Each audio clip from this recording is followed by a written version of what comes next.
Muy buenas noches, queridos amigos. Qué alegría volver a saludarlos un jueves más de Raíces de Sefarad. Como siempre, con cosas nuevas, aunque sea contando historias, aunque sean cosas viejas, siempre nuevas, siempre tratando de renovarnos y aprender al mismo tiempo de pasar un buen rato juntos.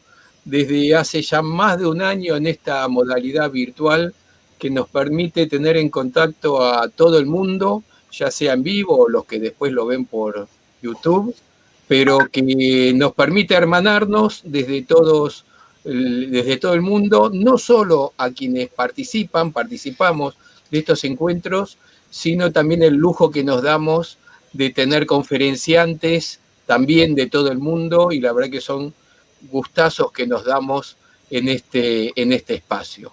Te saludo, Lili, ¿cómo estás? Hola Marcelo, hola a todos. Como siempre, es un gran placer recibirlos en nuestro espacio Raíces de Sefarad Online. Siempre con las ganas de conectarnos con ustedes, nos pueden escribir por el chat, hacer preguntas durante la conferencia que leeremos al final. Y nos gusta muchísimo leer sus opiniones y sus saludos, así que los invitamos a hacerlo. Y les presentamos las próximas actividades. Vamos a volver a los encuentros de Al-Had este próximo domingo 25 de julio con un nuevo disco que ha salido, Canticas y Dichas Infantiles Sefaradís. Esto lo presenta Ronnie Araña, el director del Museo de Grecia en Recanati, en Israel, y va a ser el Balabay, el anfitrión, el conocido y reconocido Kobi Zarco, su musafir para hablar de esta producción nueva, Iset Baná, y tenemos nuevamente invitada a nuestra querida amiga Susana Weishahak, que es, por supuesto, partícipe de esta producción.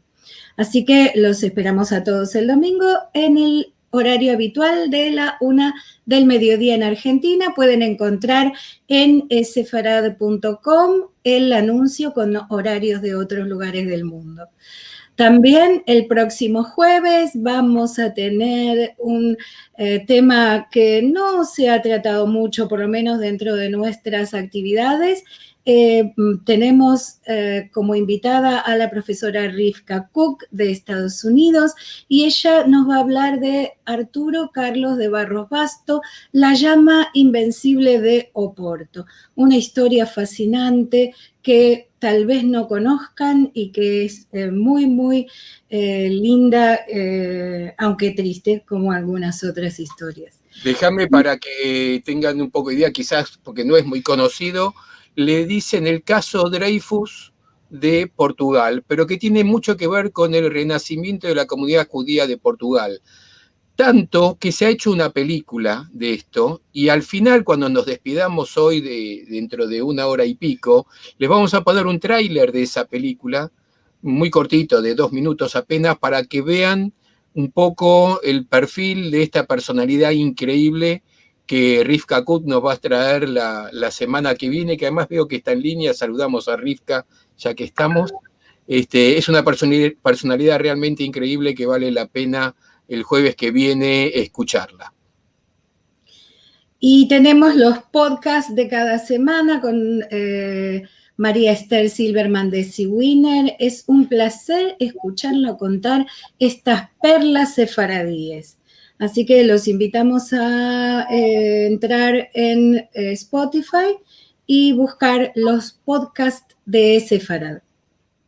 Esta semana el capítulo es sobre la Alianza Israelita Universal. También ya lo vamos asociando al tema de Francia que nos trae hoy. Y bueno, ¿y para hoy qué tenemos? Bueno, para hoy tenemos Les Sefarad, ser sefaradí en Francia. Para eso tenemos invitado a Michel Azaria, que es presidente de la Asociación Sefaradí Judeo-Español en Auschwitz. Es expresidente de Vidas Largas, otra asociación judeo-española de Francia. Es miembro de la Comisión Internacional del CRIF, Organización Central de los Judíos de Francia, y también activista comunitario.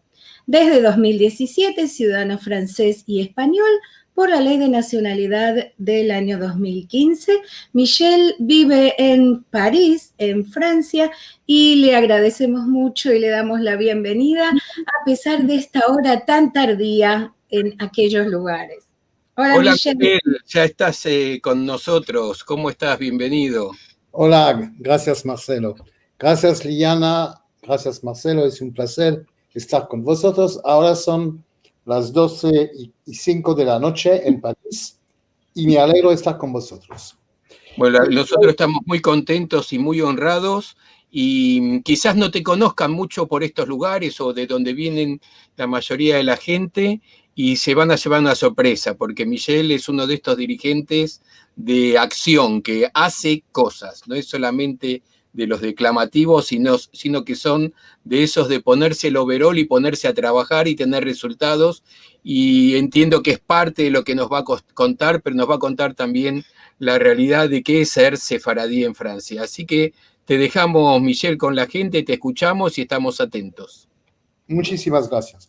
Bueno, voy a empezar diciendo que yo soy descendiente directo de Osmanli de Estambul. Mi madre nació en Estambul, mis abuelos paternales y maternales nacieron también en Estambul y vinieron a Francia en los años 1920. Soy casi típico de esos judíos turcos que vinieron a Francia después de la Primera Guerra Mundial y hablaré de esto dentro de poco.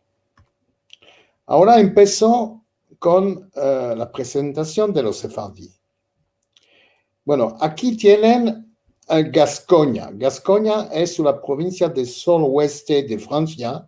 Aquí tienen los Pirineos y España, y aquí el Atlántico. En esta provincia, Gascuña recibió a miles de judíos fugitivos malanos de España y Portugal antes de la Revolución, mucho más, a partir de 1600. Cuando llegaron a Bayona, tuvieron que convertirse porque dentro de poco habían olvidado todos los ritos religiosos que no tenían rabí y de cierta manera se convirtieron de nuevo en judíos y le llamaron a portugueses, adaptaron el rito portugués y se refieren a estos como portugueses. Y este apellido de portugués es un apellido muy típico de estos judíos, el siglo XVII, XVIII, hasta el siglo XIX. Por ejemplo, en 1877 se construyó una sinagoga Rue Buffo, le enseñaré dentro de poco dónde está esta sinagoga, París 9, lean bien, para la celebración del culto israelita, siguiendo el rito español-portugués llamado sefaradí. Es decir, emplean la palabra llamado para decir que es una nueva palabra para ellos. Porque antes no se hablaba de sefaradim o sefardí, se hablaba de portugueses. En el empiezo del siglo XIX, solo había 45.000 judíos en Francia. 3.700 portugueses del suroeste. Los demás eran ashkenazi, se llamaban alemanes, porque eran del lado este de Francia, es decir, todos estos se llamaban Alsacia-Lorena, los judíos alemanes, estos se llamaban los portugueses, y quedaban los de París, que eran ni alemanes ni portugueses, o de origen portuguesa, y los del sureste, que son judíos de Avignon, lo que se llama judíos del Papa, de Provence. En el siglo XVIII empezó mal, porque de nuevo Luis XVI reiteró la prohibición del comercio a los judíos de París. Pero ya un año después, eso me parece muy interesante, la hermandad Gemilut Hasadim, llamada Hermandad de Judíos Portugueses, situada en la calle Gilles Lecoeur, que es una calle que hoy también existe en París, en el centro de París, dirigida por Salomón Ravel, se encargó de ayudar a los pobres. Otro ejemplo, Jacob Aguilar, que nació en Bayona, entonces típico portugués, vivió en París, se mudó a París. Y ya empiezan las disputas con los otros judíos, los alemanes. Se desvinculó de los alemanes, particularmente de Lippmann-Calmer, y consiguió obtener de las comunidades de Burdeos, Bayona, Ámsterdam y La Haya, que son típicas de judíos españoles, a las 7.200 libras necesarias para comprar las tierras para un cementerio en París. Aprovecho la oportunidad de decirles que en La Haya yo visité al cementerio judeo-español y da mucha emoción, ¿no? Es un parque, es un cementerio de judeo-españoles que emigraron de España. Es muy, muy emocionante. Bueno, y ahora lo que pasó con nuestro Napoleón, porque yo soy francés, tengo que decir nuestro Napoleón Le Grand, además, el grande. Hizo una cosa muy importante para los judíos, hay que decirlo, porque por la primera vez en la historia de Francia, restablece, es decir, para siempre, restablece en Francia el culto israelita en 1806. Es decir, que desde 1806 hasta ahora está permitido ser judío, de una manera. Es un acontecimiento muy importante porque eso ocurrió no solamente para Francia, pero también para todos los países ocupados por las guerras de Napoleón, por ejemplo, en Alemania, que era una cosa muy nueva para los judíos ser sujetos, ciudadanos, para Bélgica, Holanda, es decir, todos estos países ocupados por Francia. Y después de esta decisión, en 1806, fue convocado el Sanedrín. Es un acontecimiento muy raro, porque Napoleón convocó a notables judíos para preguntar, para establecer las normas de la práctica religiosa judía. Y por eso, por ejemplo, ustedes verán que había 12 preguntas. Por ejemplo, una de ellas era: ustedes pueden casarse con no judíos o judías. ¿O cuál es la ley más importante? ¿La ley del país o la ley religiosa? Entonces, temas muy modernos, es muy interesante ese Sanedrín. Las respuestas fueron positivas y Napoleón decidió que podía ir más allá con los judíos.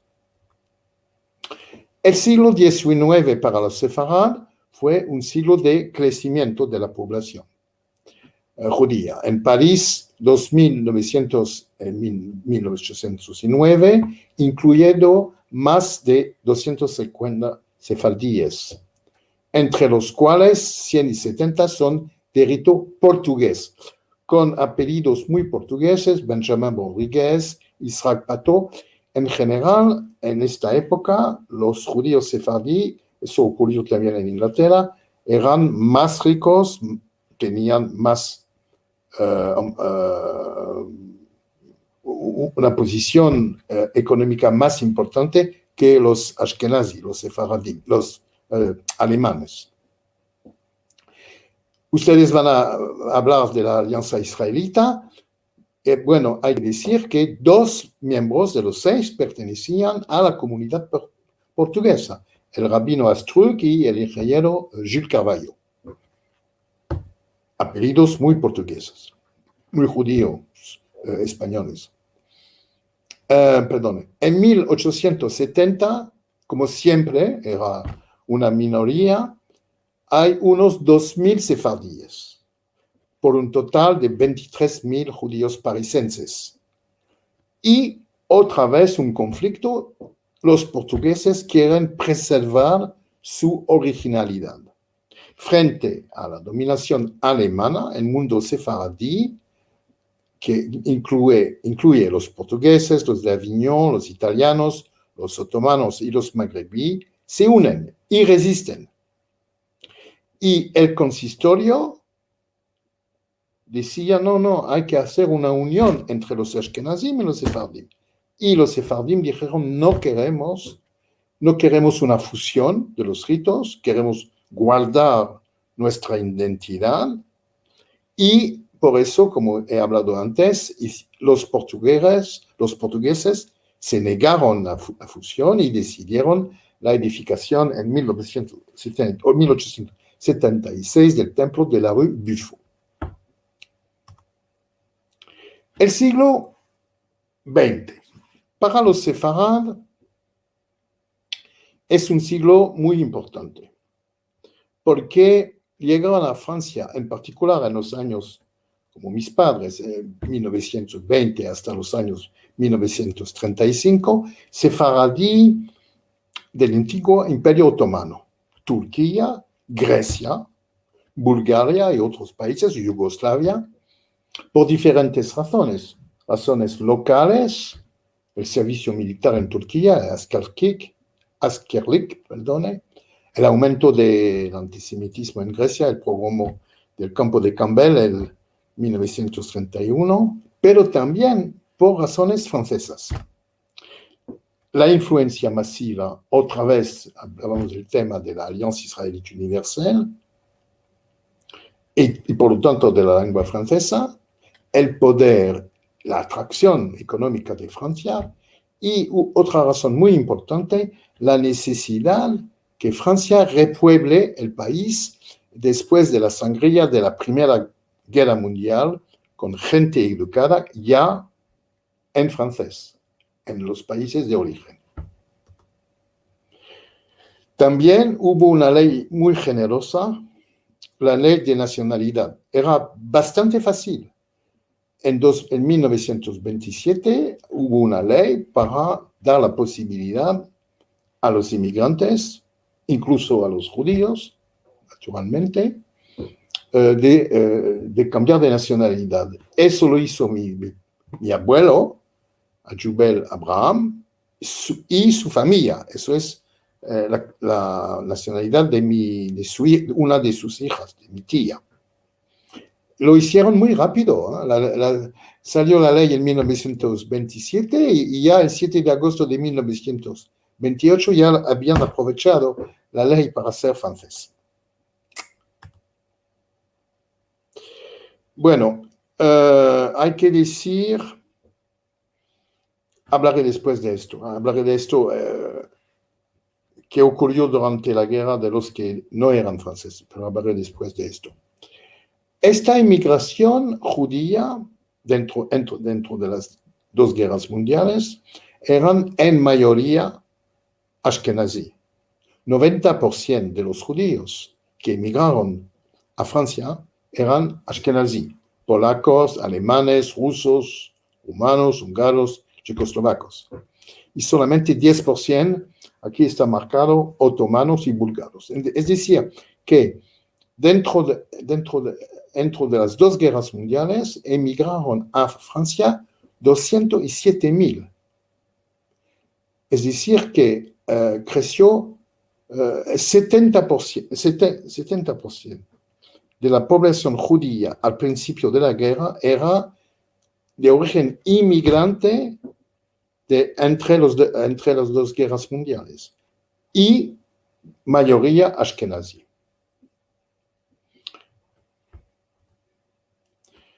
Aquí tienen libros hablando de la emigración judía del Imperio Otomano. Rivka Cohen es de Bélgica, habla de Mi infancia sefaradí, Memorias judeo-españolas. Aquí otro libro, judeo-españoles, y es muy interesante porque es muy preciso. Judeo-españoles otomanes en Marsella. Marsella es una ciudad de entrada en Francia, al sur de Francia, que tenía con buque directo acceso a Turquía. Y el tercer libro que les enseño se llama El Bósforo, el estrecho del Bósforo de Estambul, a la Roquette, es decir, que una implementación del Bósforo en la Roquette. Y la Roquette es una calle mayor del barrio judío de París, se llama Rue La Roquette. Aún existe esta calle y ahora tiene una sinagoga que tiene un poco de judeo español. Hablaré un poco más de esto dentro de poco. Bueno, aquí tenemos los barrios, no los distritos, los barrios. Aquí tenemos el barrio La Roquette. Como les he dicho, es llamado con la calle Mayor o La Roquette, que era el centro de la vida judío-española, pero era un barrio de judíos españoles más pobres. Más al norte, en este barrio, Saint-Georges, Montmartre, Bonne Nouvelle, era la clase media judeo-española. Y la clase alta judeo-española vivían, como siempre, en el oeste de la ciudad, en Chaillot, en Muet. Pero en Bonne Nouvelle había muchos almacenes judío-españoles de gente que vivían bastante bien, clase media que hacía negocios. Aquí tienen no el barrio, pero el distrito, que es lo mismo, pero un poco más largo que el barrio, el distrito del 11 arrondissement. Entonces, cuando se habla de los judíos españoles, se habla en general de los judíos del distrito 11. Y aquí he puesto la flecha, hay la calle La Roquette y la calle Popincourt. Hablaré de esto dentro de poco, unos momentos. Aquí tienen la calle Rue Popincourt. Es una calle muy conocida de los judíos españoles, una calle muy pequeña en realidad, y muy estrecha. Y aquí tienen la sinagoga, una sinagoga que no es de gran tamaño. Yo creo que había menos de 200 personas que podían acudir. Pero era la sinagoga de este barrio Roquette. Y aquí tienen un cartel de una exposición hecha hace poco por el Memorial de la Shoah, y como ven, habla de los judíos españoles en el 11 distrito. Ahora tengo que hablar de la Segunda Guerra Mundial. Según recientes investigaciones, hubo 5.350 deportados judíos españoles, por un total de judíos deportados de 70.000, el total de Francia. Es decir, que un cuarto de la población total judía fue deportada principalmente a Auschwitz y murió allá en Auschwitz, porque hubo menos de 5% de sobrevivientes. Lo que hay que decir por la deportación de los judíos españoles es que casi 50% eran de origen o descendientes de judíos de Grecia. 1.450 deportados habían nacido en Salónica. Yo he puesto esas cifras porque hay el mito que los alemanes no echaron daño a los turcos o a los españoles. Eso no es verdad. 1.155 deportados de nacionalidad turca murieron en Auschwitz. Y con la excepción de unos muy pocos sobrevivientes. Y tampoco los españoles. 125 deportados de nacionalidad española, la mayoría nacidos en Estambul, eran turcos, pero con la nacionalidad española, fueron deportados a Auschwitz. Aquí tienen este libro del cónsul general Bernardo Roland de Miota, que fue un cónsul en Burdeos que ayudó mucho a los judíos españoles y a los no judíos españoles para decir que eran de judíos, papeles falsos, para decir que eran españoles, para ayudarles a ir a España y después de España a Norte de África, porque como saben, Franco no dejaba que se queden los judíos. Es un hombre muy bueno, Bernardo Roland de Miota. Desgraciadamente no ha sido aún declarado justo, pero estamos luchando para que esté nombrado justo, como el cónsul español de Atenas. Ahora voy a hablar de nuevo de la calle Riupopancuo. Ahora ven donde estaba la sinagoga, el número 7. Aquí ven el número 5. En el número 5, que es un edificio pequeño, solamente 4 pisos, fueron deportados 11 personas. En el número 8, en la acera de frente, 55 personas fueron deportadas. Esta calle es muy representante del martirio de los judíos españoles de este barrio. En unos pocos números ya ven los números de deportados hasta Auschwitz. Hacia Auschwitz, perdone. Bueno, ahora cambiamos de siglo, no de siglo, pero de tiempo, porque estamos hablando después de la guerra. Y después de la guerra hubo un acontecimiento muy importante. Entre 1948 y 1967, aproximadamente 235.000 judíos del norte de África se refugiaron en Francia. ¿Por qué? Eran ciudadanos franceses. Eran ciudadanos franceses desde el siglo XIX, desde 1875, más o menos. O 80, no sé exactamente, pero más o menos 1800. Gracias a Crémieux, que era un judío francés que les otorgó la nacionalidad francesa a judíos de Argelia. Entonces vinieron en los años 60, vinieron judíos sefardim de Argelia, como de Marruecos o de Túnez, menos de Marruecos, porque los judíos de Marruecos se fueron mucho a Israel, pero también de Túnez. Y es decir que fue un salto increíble para la población judía francesa.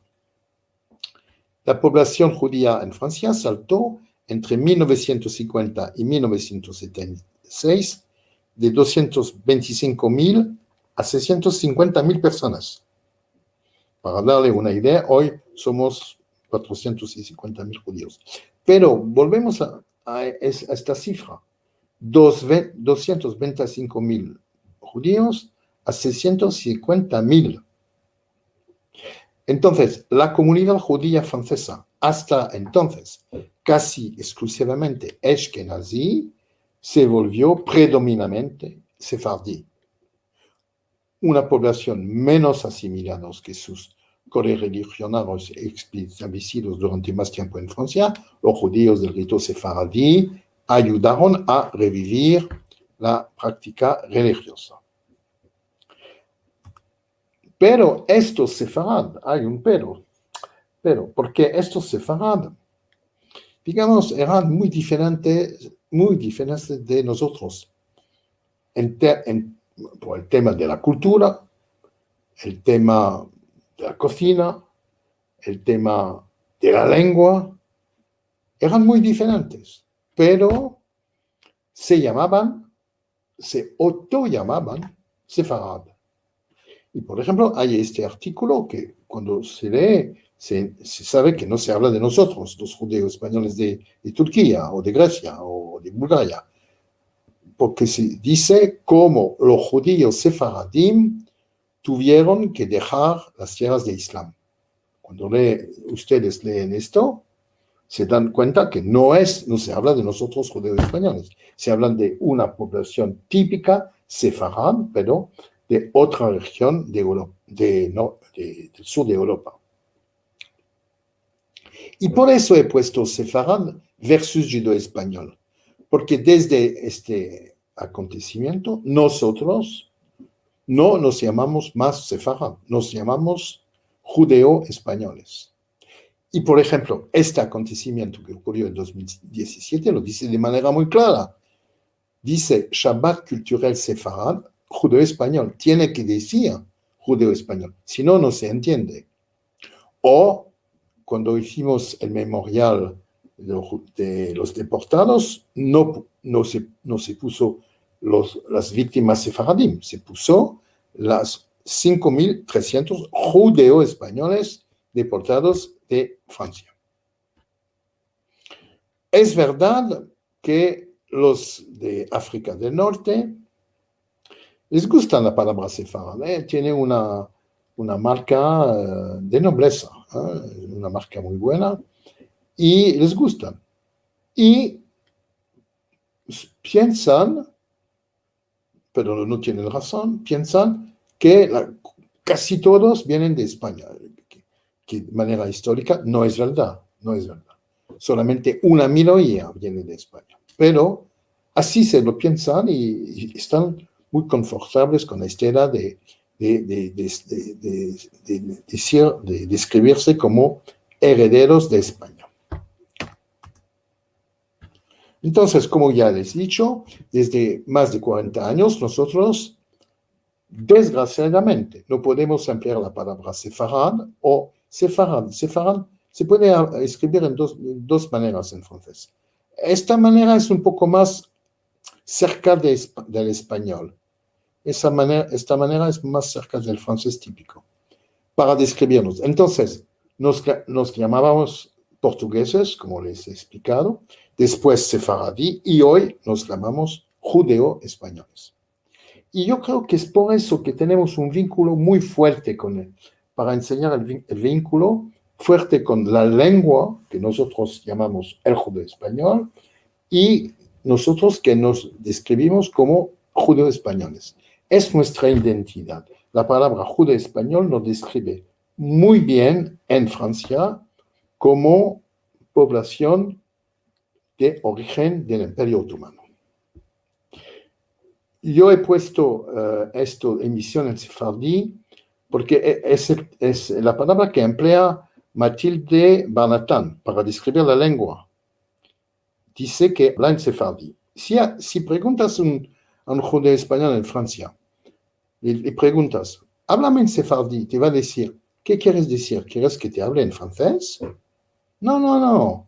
¿O quieres que te hable en árabe? No, tampoco. ¿Qué quieres decir? Para nosotros no quiere decir nada hablar en sefaradí. Hoy no quiere decir nada.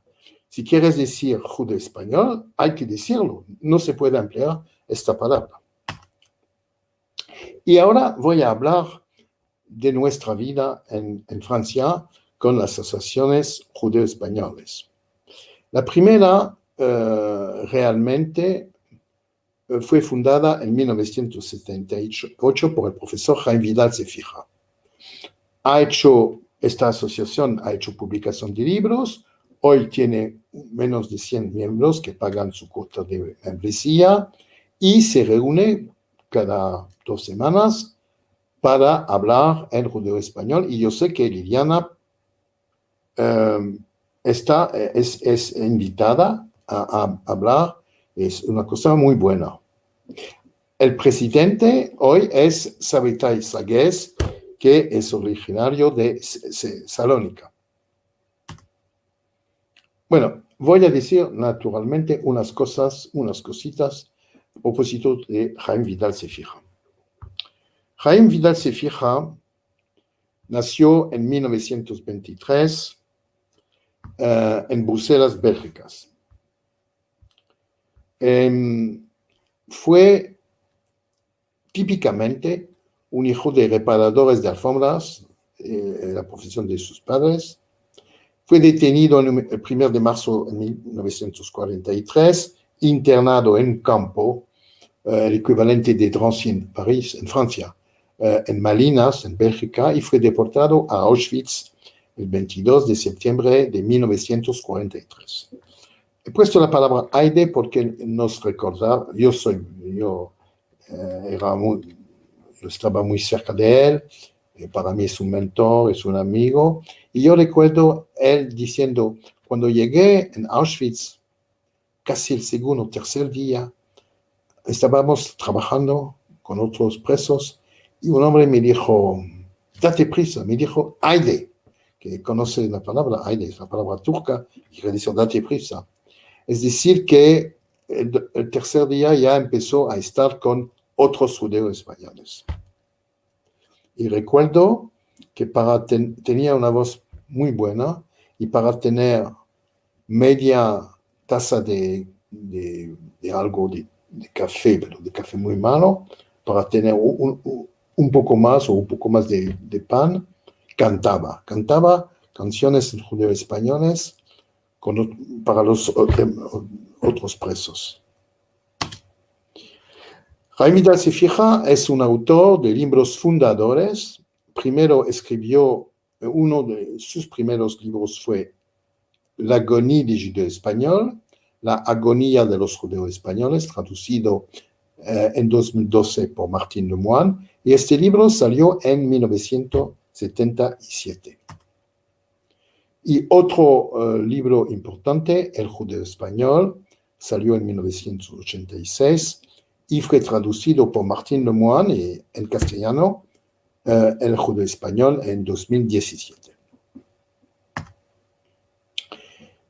Hizo su tesis en la Sorbona. El nombre la tesis se llamó El ladino. Bueno, como saben, su teoría es que hay que hacer una diferencia entre la lengua litúrgica traducida palabra por palabra del hebreo, eso lo llama el ladino, y lo que hablamos, es decir, el judío español, el judaísmo. Para él fue creada la primera cátedra universitaria de la era moderna del judío español en 1984 en la Sorbona, en la Universidad de París, y yo fui uno de sus estudiantes. Fue un creador de talleres de judío español, que era una cosa muy nueva, porque la idea era de tomar a gente que no eran estudiantes o que no eran intelectuales, que eran gente, digamos, normal, pero que querían hablar su lengua entre ellos. Y él estaba aquí y daba la palabra a todos para que se hable en nuestra lengua. Y también fue responsable de programas semanales de radiodifusión en judío español, en la radio judía francesa, con su emisora Nuestra Lengua. Aquí lo ven hablando con niños en el memorial de la Shoah cuando habló de su deportación a Auschwitz. Y ahora le voy a enseñar. No sé si me oyen. 57 ans après ma déportation, Okay. en mars 2000, Él ahora je está revenais hablando avec effroi sur cette terre de del misère. martirio que sufrió en Auschwitz. Y al final va a hablar de la lengua española, la lengua judeo-española. No dura mucho, pero es muy interesante. Perdone, oh la la. Voy a hacer de nuevo, perdone. OSS. Terre d'esclavage sans l'espoir d'un Moïse sauveur.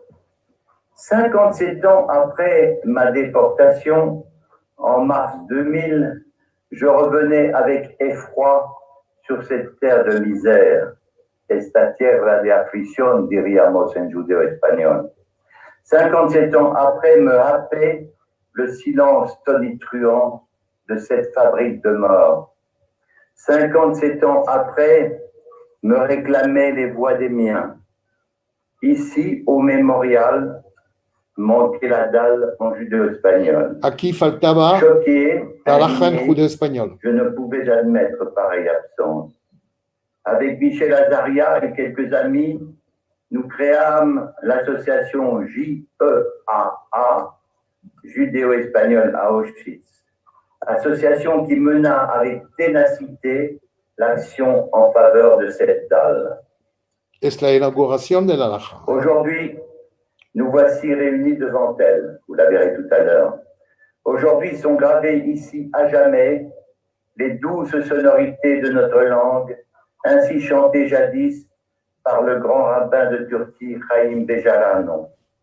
A ti lingua santa, a ti te adoro, más que toda la plata, más que todo oro, tú sos la más linda de todo lenguaje, a ti dan las ciencias todo el ventaje, contigo nos rogamos al Dios de la altura, patrón del universo y de la natura, si mi pueblo santo, él fue cativado, con ti mi querida, él fue consolado.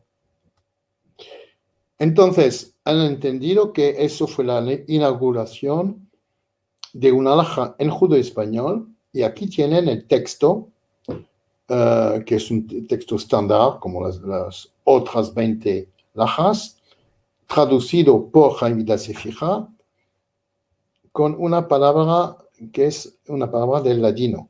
Señales quiere decir, es la traducción de otot en hebreo. Quiere decir señal, es decir, señal de grave, que algo muy malo va a ocurrir. Le dejo unos momentos para leer las palabras. Es muy interesante porque el museo tiene reclamaciones de ciudadanos españoles que se quejan y dicen, pero eso no es lengua castellana, no lo han hecho mal, hay errores en este texto y hay que explicar que no es castellano a los visitantes que no son judíos, pero que vienen de España o de países de lengua española. Bueno, entonces voy a explicar un poco la historia de esta alhaja. La asociación JEAA, lo que ocurrió es que, como saben, no se sabe exactamente cuántos, entre 100 y 200.000 víctimas judeo-españolas fueron matadas por los nazis, incluyendo, por ejemplo, casi toda la población de Salónica. En Birkenau, que es 2 kilómetros de Auschwitz, hay un memorial con lajas, con 20 lajas. Hasta 1992 se hablaba de 4 millones de personas, no se mencionaba la palabra judío, se hablaba de personas, y se hablaba de 4 millones, era la cifra de los rusos. En 20 losas, en 20 lajas. Chaim Vidal Sefija volvió a Auschwitz, vio que no había una laja en judeo español, habló conmigo y decidimos que había de hacer un combate para obtener del gobierno polaco una laja en judeo español. Tuvimos apoyo institucional de todo el mundo, en particular, lo digo de verdad, con un apoyo increíble de la población, de los judíos de Argentina, de las organizaciones argentinas, también organizaciones norteamericanas, y eso yo creo que impresionó un poco a los polacos, que organizaciones de todos estos países apoyaban a nuestra reclamación. Se inauguró el 24 de marzo de 2003 bajo la presidencia de la señora Simone Weil, presidente de la fundación, hizo muchas cosas, pero era también presidenta de la Fundación para la Memoria de la Shoah en París. Esta asociación JEAA también colaboró con el Memorial de la Shoah para recoger documentos de la vida de los judíos españoles antes y durante la Segunda Guerra Mundial para hacer una exhibición provisional y también permanente en el nuevo Memorial de la Shoah en 2005. Otra cosa que puede ser que les interese es que en 2005 el gobierno francés decidió de renovar el pabellón francés en Auschwitz, es decir, una baraca estaba dedicada por los países que fueron víctimas de la Shoah. Francia tenía su pabellón y decidió de renovarlo porque había sido hecha después de la guerra y tenía muchas cosas de propaganda comunista. Entonces decidieron de hacer un nuevo pabellón totalmente nuevo. Y no le van a sorprender, pero otra vez habían olvidado a los judíos españoles, otra vez. Entonces, yo fui a ver a los representantes del Ministerio francés de Defensa diciendo, no se puede, señores, señoras, no se puede hacer un pabellón sin dar homenaje también a los judíos españoles. Y aceptaron con discusión de hacer 2 paneles. Ya ahora, cuando van a ir a Auschwitz, van a ver que cuando entran en el pabellón por la izquierda hay 2 paneles dedicados a los judíos españoles de Francia deportados. Hoy continuamos con la preservación de la memoria. Otra asociación española, aquí estamos, es probablemente la más dinámica de las asociaciones.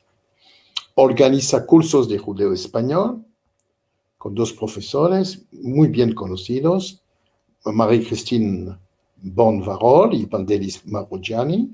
Tienen una coral muy exitosa, organizan conferencias, salidas, comidas, fiestas.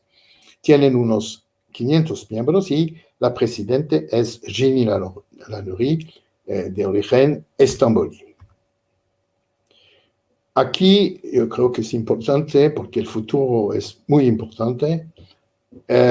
Tienen un vicepresidente que yo creo que será el futuro líder de la comunidad judeo-española. Es un hombre muy interesante que decidió de interrumpir su actividad profesional como funcionario del Ayuntamiento de París para ser editor de libros judeo-españoles. Hay que darle un homenaje muy grande y espero que va a ser el futuro líder de la comunidad, a lo mínimo de la comunidad de París, la comunidad judeo-española. Y también hicieron actividades muy importantes, por ejemplo, la Universidad Judeo-Española. Desgraciadamente, como no tienes bastante fondos, no se puede hacer cada año. Para terminar, hablaré de otra asociación judeo-españolas, Nuestros Desaparecidos, porque por primera vez, y supongo que me van a entender cuando digo esto, hubo al final una unión entre todas las asociaciones para hacer juntos investigaciones y publicar el memorial de los judíos españoles deportados desde Francia. Entonces se unieron todas estas asociaciones. Aquí estamos, al 7, que es una asociación no muy grande, el Centre Communautaire de Israël Abravanel, que es la sinagoga de la Rue de la Roquette, que es yo creo, el único lugar en Francia donde se dice el Shabbat, una oración en ladino. Es la única de Francia. A pesar que no haya judíos españoles en la existencia, pero se guarda por memoria. Unión des Israélites Séfarades de France, Vidas Largas, Marseille. El presidente es Alain de Toledo. Aprovecho la oportunidad para decir que este libro es un libro fantástico, la verdad. Si tienen interés en la vida de los judíos españoles antes de la guerra y durante la guerra en Francia, necesitan comprarlo. no vale caro, yo creo que vale 23 euros.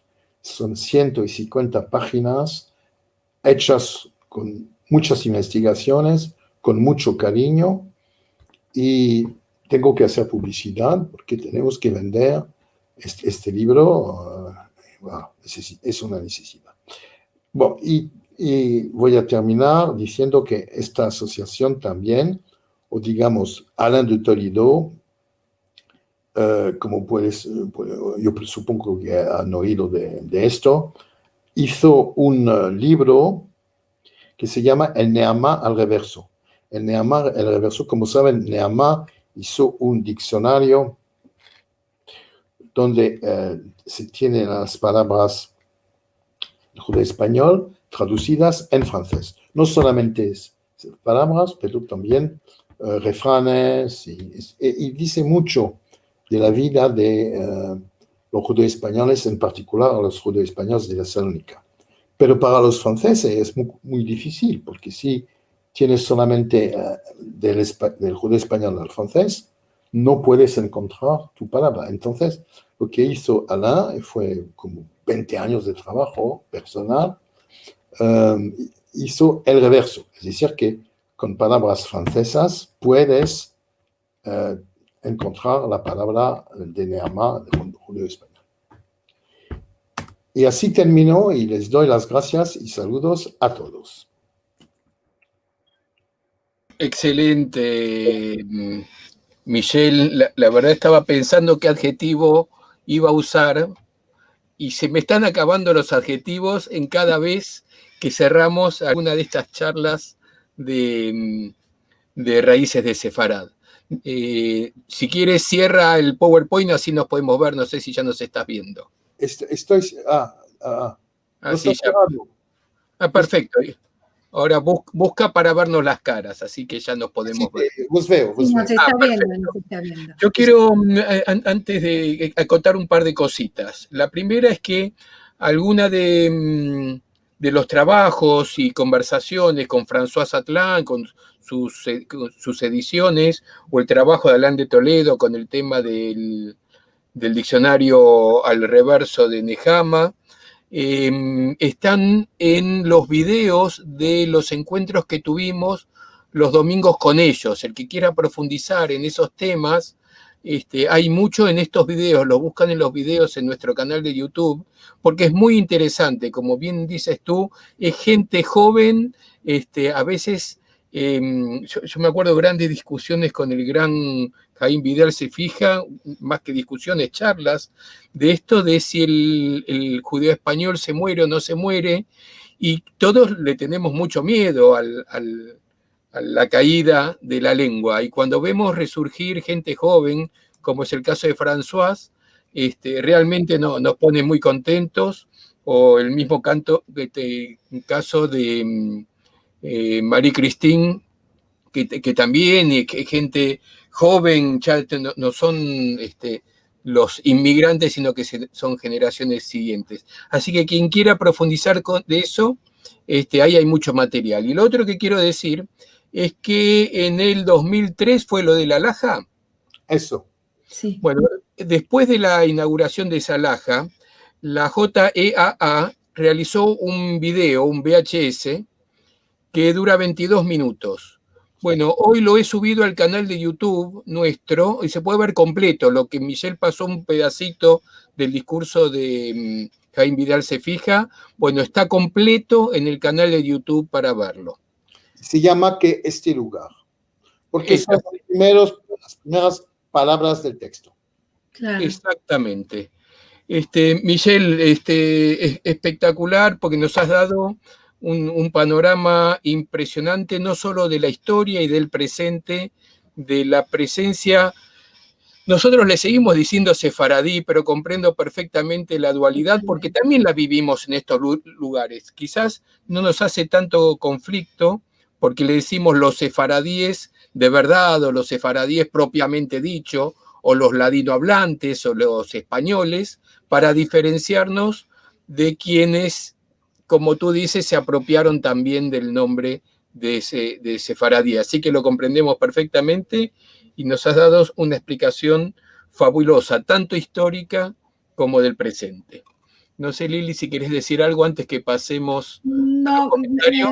No mucho, solamente agradecerle tanto a Michelle que nos aclaró muchísimas cosas que a lo mejor no teníamos tan nítidamente en conocimiento como esta conformación de la sociedad, de la comunidad judía sefaradí o judeo-española, mejor dicho, de Francia, de París, y realmente muy, muy, muy interesante y muy bien expresado. Así que te doy mis felicitaciones. Gracias.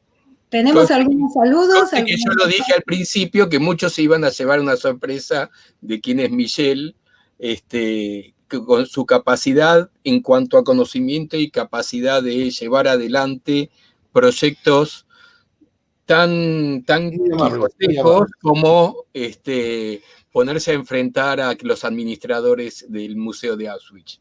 Bueno, vamos a los saludos. Lili, si querés ir vos con los saludos. Claro, Aida Benaltalef, buenas tardes a todos desde Tucumán, Argentina. Augusto, buenas tardes. Augusto es de Salta, pero ahora está en Buenos Aires. Alan Carciente, buenas tardes. Nelson, Adrián Toro Quintero, shalom para todos vosotros. Está en Colombia. Rivka Cook, buenas tardes desde Evanston, Illinois, en Estados Unidos, y ella será, claro, nuestra invitada para el próximo jueves. Que les recuerdo, no se vayan, porque al final hay un tráiler de una película que sirve de introducción a la conferencia que nos va a dar Rivka la semana que viene. Bernardo Guzmán, saludos, shalom desde Tucumán. Nelson nos dice, feliz de encontrarme una vez más con todos vosotros, aquí en este espacio de Raíces de Sefarad. Adi Sousa, shalom desde Lisboa. Otro que se está acostando tarde. Beto Matarazo, buenas tardes queridos, saludos desde México. Paulo Carmeiros, shalom desde San Pablo en Brasil. Sandra Galante, hola desde Buenos Aires, muchas gracias Sandra por estar con nosotros. Ya que nombramos a Sandra, permite para dar pie para decirles qué es lo que va a haber dentro de 2 semanas, el jueves 5, o sea, la siguiente, el acto anual de homenaje y recordación de las víctimas de la Shoah y reconocimiento de sobrevivientes de las comunidades sefaradíes de Rodas, Salónica y Kost y todas las comunidades sefaradíes que anualmente hacemos en forma presencial en la comunidad Shalom. Bueno, este año lo vamos a hacer en coincidencia con Raíces de Sefarad el jueves 5, o sea, dentro de 2 semanas lo que vamos a tener no es una conferencia, sino un acto de recordación y homenaje a las víctimas de la Shoah de las comunidades sefaradíes. Sí, aclaramos que lo decís en este momento porque Sandra Galante es la hija de David Galante, nuestro sobreviviente de la Shoah que hemos perdido no hace mucho tiempo, con mucha... Un hombre extraordinario. Extraordinario hombre, con un ánimo fantástico. Estamos a Madrid con otros deportados y tuvo la suerte de encontrar al rey y la reina de España. Sí, de hecho, me contaba que hasta habló un poco en griego. Habló en griego con ella. Tal cual. Así que, Sandra, un gusto que estés acá con nosotros y bueno, te queremos ver seguido. Ivonne Sten, saludos desde Río de Janeiro. Bernard Baena, buenas noches a todos y parabéns a los organizadores, felicitaciones a los organizadores. Tenemos que ayudar a financiar estas transmisiones. Muchas gracias. Dice que va a colaborar, muchas gracias, Bernard. Muchas gracias, Bernard, realmente. Y vale aclarar, ninguno de nosotros cobra nada, ningún conferenciante cobra nada, los gastos son de la plataforma de comunicación y todas estas cosas, ¿no? Verónica nos manda saludos desde San Martín, provincia de Buenos Aires, en Argentina. Nuestro querido amigo marciano Martín Manuel está también presente desde Extremadura. Betty Estrada, muy interesante, saludos desde Ciudad de México. Nelson nos tiene una pregunta porque no entendió muy claramente cuál es la distinción entre los vocablos le séfarade y judeo-español. ¿Quieres Bueno, ¿Quieres que ¿quieres hacer un ahora? resumen? No, antes quiero decir que esta película, que este lugar, está en castellano. Lo digo porque es importante. No es hay unos pasajes en francés, pero la mayoría, porque era entrevista en castellano y fue hecho esta película por españoles también. Bueno, la pregunta es, ¿cuál es la diferencia entre judeo-españoles y sefarad? Eso es, yo creo, una cosa típicamente francesa. Puede ser que en Canadá también hay el mismo asunto, también en Bélgica, pero no en los demás países. Es típica francesa porque en Francia, cuando antes, digamos, antes de los años 60, cuando hablabas de sefarad, hablabas de los judíos españoles. Pero cuando llegaron los judíos españoles en masa, he dado las cifras, de Argelia, que no tenían nada que ver con los judíos españoles o con el Imperio Otomano, la palabra cambió de sentido. En realidad, hoy, cuando hablas de sefarad, hablas de judíos de Argelia. Y por eso nosotros tuvimos que cambiar y llamarnos judíos españoles. Nunca empleamos la palabra sefarad, o si tenemos que emplear la palabra sefarad, tenemos que decir, como le he enseñado antes, sefarad judeo-español. Pero sefarad sencillamente no nos describe a nosotros. Claro. Clarísimo. Alberto nos dice shalom a todos y todas desde Nueva York. Bueno, Nelson lo escribe en francés. Sí. Bueno, no sé si llegas a leer, Michelle, porque está en francés la pregunta. Es la misma pregunta. Es la misma pregunta, Marcelo. Sí, es la misma pregunta. Sí. Estela Garber, emocionante, querido Michelle, volver a ver nuestro inolvidable Jaim Zichroná Lebrajá, su trabajo y su legado nunca serán olvidados. Hoy, con la pandemia, a través de Internet, cada día aumenta el número de personas interesadas en el judeo español en todo el mundo, gracias a Ladino Comunidad, a Sefarad, Autoridad del Ladino de Israel. Y tantas otras, claro, que trabajan por la cultura sefaradí y por la lengua. Nelson también nos pregunta si podemos poner el link para comprar el libro. Estimo que el memorial, sí. Lo vamos a poner, sí. Vale la pena, realmente vale la pena. ¿El enlace cuál es? Le memorial, te lo voy a enviar. Le Memorial des Juifs Espagnols déportés de France. Perfecto. Sí.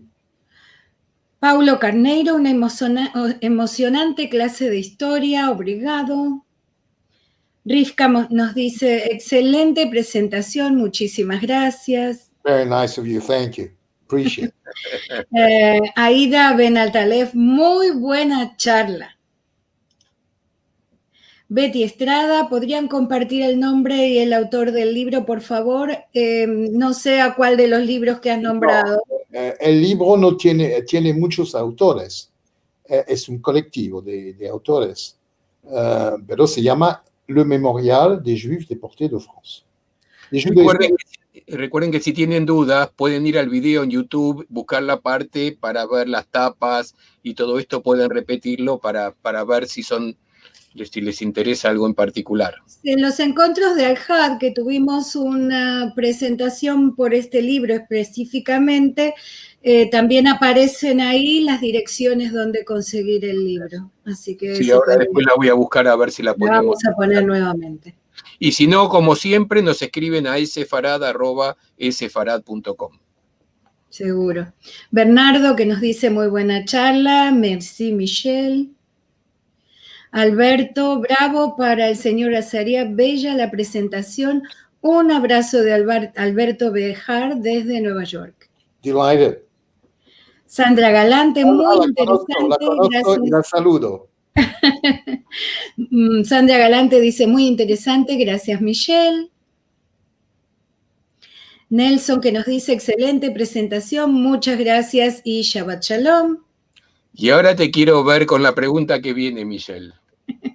Pablo Frenkel nos manda un abrazo desde Bahía Blanca a nosotros y quiere preguntar a Michelle quién es más peligroso para los judíos franceses, la extrema derecha de Le Pen o los árabes residentes en Francia. Gracias.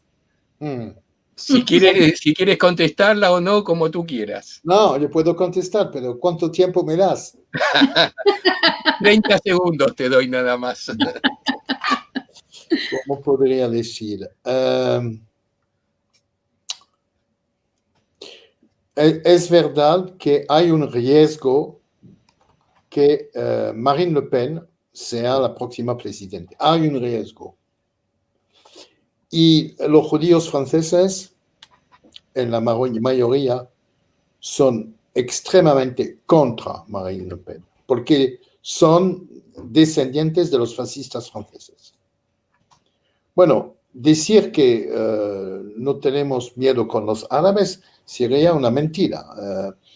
Hay unos, no todos los árabes, pero hay unos jóvenes árabes en ciertos distritos alrededor de las grandes ciudades que son peligrosos, es verdad, es verdad. Y no es... yo diría, tenemos miedo de los dos. No es fácil para los judíos en Francia, no es fácil. Claro. No es fácil en cualquier país, pero no es fácil en Francia. Estela Garber dice, merci beaucoup, cher Michel. Yvonne Stell, parabéns por la excelente conferencia. ¿Sería posible divulgar la literatura más importante? Que me escriba y yo le daré. Perfecto. Nosotros podemos hacer puente para comunicarse con Michelle. Sí. Seguro. Michelle ayudó y dio apoyo a nuestro querido Jaime de bendita memoria. Sí. Sandra dice, gracias a los organizadores. Bueno. Bernard Miller, saludos desde Londres, gracias por la presentación tan interesante. Una pregunta, ¿puede decir algo más sobre Alsacia? Había entendido que fue una zona donde se mezclaron Ashkenazim y Sefardim.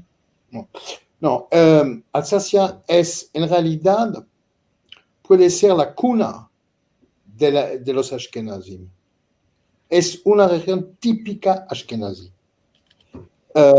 Pero es verdad que hubo sefardim en los países ashkenazim, por ejemplo, hubo sefardim en Polonia, al sur de Polonia hubo sefardim.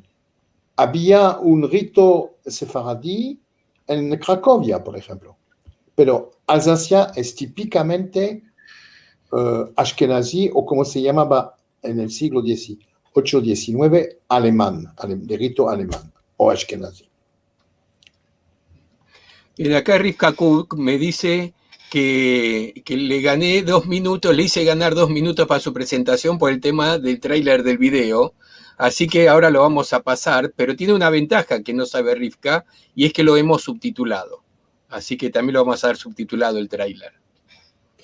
Esther Ben Susan, desde Miami, Shalom, y todo bueno tengan, amén. Bueno, Sandra que agradece. Oscar Ventura de Israel. También bastante desvelado, ¿eh? Tiene una hora más todavía que en París. Se estaba durmiendo, Oscar, había dicho. Esta mañana para ellos. Sí, claro. Diana Ofungay, buenas noches desde Israel. Carlos Vitas, van a subir esto a YouTube. Siempre, Carlos, todas nuestras presentaciones y conferencias quedan en YouTube, en nuestro canal de Sefarad. Y también se pueden encontrar en sefarad.com/TV. Sí, tal cual, aprovechen. La verdad es que esos videos se han convertido en una verdadera videoteca, que hay mucho material realmente muy interesante. Así que es un repositorio muy bueno de videos y de entrevistas. termina diciendo Pablo, el último mensaje, que de lo que ha estado escuchando deduce que las relaciones entre Sefaradim y Ashkenazim no son muy cordiales. No, yo quiero responder a esto. No, primero, los Ashkenazim ahora son una minoría. Los Sefarad, es decir, los judíos de Norte de África, son la mayoría. Es decir, que la relación es diferente ahora, primero. Segundo, con lo que ocurrió durante la guerra, no hay hostilidad, absolutamente no hay hostilidad entre Sefarad y Ashkenazim, absolutamente no. En Francia no hay. Yo diría que puede ser, disputa, como he mostrado en el siglo XVIII o XIX, pero ahora las cosas han cambiado. La verdad es que somos hermanos, de origen diferente. Muy bien. Bueno, no hay más mensajes, así que nos queda básicamente agradecerte, Michelle. Ha sido una noche espectacular. Te dejamos descansar, que tan tarde es allí en París. Te reiteramos la promesa de ir a visitarte cuando podamos viajar, que es una de las cosas que venimos pensando hace mucho tiempo, y bueno, que la pandemia nos quitó la posibilidad. Aquí está la dirección, bueno, es un poco larga la dirección para la adquisición del libro, pero en todo caso nos consultan, lo vamos a poner en ese Faraday, nos consultan a nuestro mail y lo ponemos. Gracias, sí, de todos modos queda en los comentarios del video, así que se puede copiar y pegar en el buscador. Muy bien. Tal cual. Y yo responderé a las preguntas. Sí. Seguro. Bueno, nos vamos, Lili.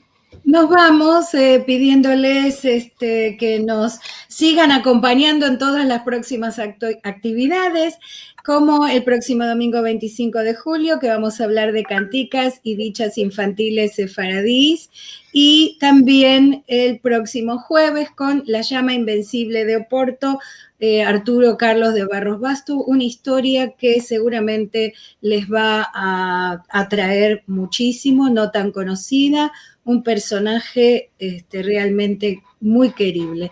Y que sigan escuchando nuestras publicaciones en Spotify con los podcasts de Sefarad, Perlas Sefaradíes. Y hablando de audio, recomendarles siempre nuestro programa de radio, Magazine Sefaradí, por Radio Sefarad. Es muy interesante la de esta semana, es la primera parte que va a llevar 2 programas sobre lo que es los cristianos y judíos durante la presencia musulmana en la Hispania de entonces, que fue cambiado el nombre al Andalus. Es muy interesante, ya está disponible en radiosefarad.com. Y para despedirnos lo dejamos con el tráiler de esta película, que nosotros no vamos a pasar la película, porque la película se puede ver en los que estén suscriptos a Amazon Prime Video, así que no la podemos pasar, lamentablemente. Quienes estén suscriptos pueden verla, se llama Sefarad, aunque no tiene mucho que ver con Sefarad, tiene que ver con los sefaradíes, pero vale la pena verla. Y quien no esté suscrito a Prime Video de Amazon, lo que puede hacer es aprovechar la suscripción gratuita de una semana, la ve y después se borra. Así que puede hacer eso. Michelle, muchísimas gracias por estar con nosotros, y ahora vamos a ver este pedacito de video que nos ilustrará la próxima charla. Com o Edito da Expulsão, com a Inquisição, os judeus foram obrigados a sair do país. Oficialmente, os judeus desapareceram.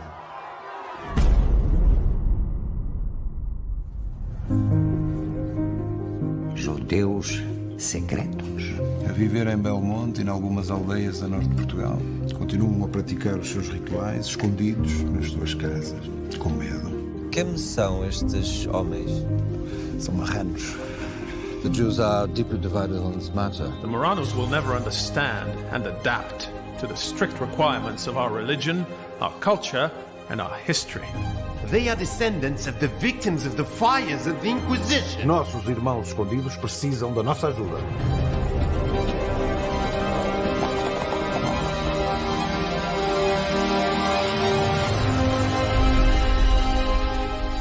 Eu tenho um sonho: construir uma grande e imponente sinagoga.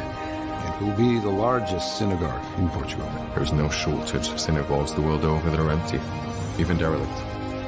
Don't you believe in me? O que destrói comunidade é carta anônima, é inveja. Se eu falhar, se eu cair, se eu adoecer, se o meu bom nome for posto em causa, pode tudo ruir da noite para o dia. Nós estamos sob a mira do Estado. Agora, mais do que nunca, todas as cautelas são poucas. Levante-se o réu, Artur Carlos de Barros Basto. Minha vida será toda investigada. Até onde irão. And this means that Jews and Judaism exist once more in Portugal.